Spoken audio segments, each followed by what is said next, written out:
Yes, sir. Let me do this young woman first. Yes, right here. If you're elected president, do you have a plan to make colleges more affordable for students and families? How old are you? Planning ahead. I know. That was said like a 30-year-old. Very well done. Very well done. Yes, I did. The plan for college is something called College for Everyone. And the idea is that every young person in America who graduates from high school and is actually qualified to be in college and commits that they'll work when they're there, a minimum of 10 hours a week. America pays for your tuition and books at a state university or community college. Really simple, really straightforward.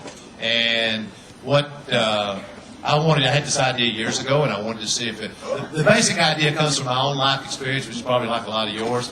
You know, I'm the first person in my family to be able to go to college. My parents weren't able to go.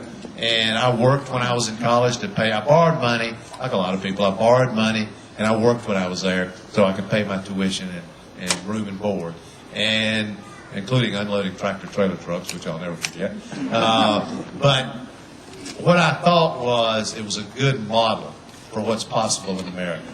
And so we don't give tuition away and books. Instead, they have to earn it. But the result is they don't graduate from college with all this debt. There's so many young people you hear about over and over and over when you're on college campuses, and from young people who just graduated from college. And we actually, Elizabeth and I wanted to see if this would work.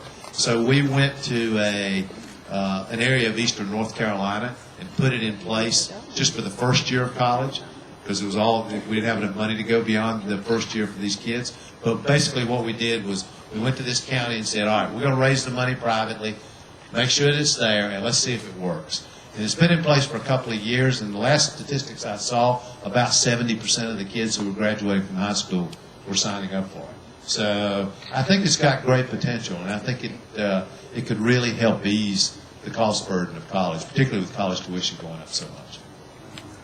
Oh, yes, this gentleman, I promised him. And just to be clear, those of you in the back, I'm going to go to the back, so if you've got questions too. Two quick questions. Yes, first, how's your wife doing? Oh, I should have said that. Elizabeth's doing great. She's doing just great.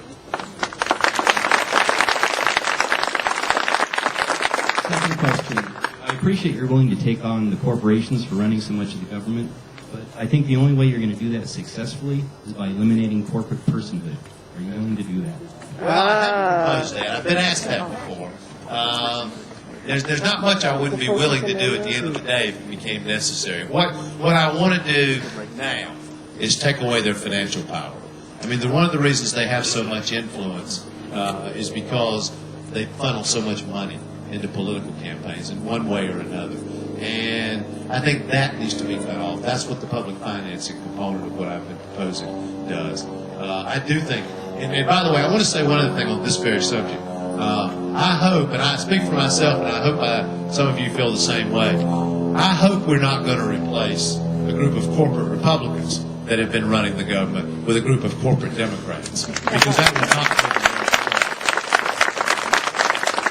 and I'm sure a lot of you know this already. The way these lobbying firms work in Washington, I saw it up close. The way they work, the huge lobbying firms, let's say they represent Exxon, or they represent some big drug company.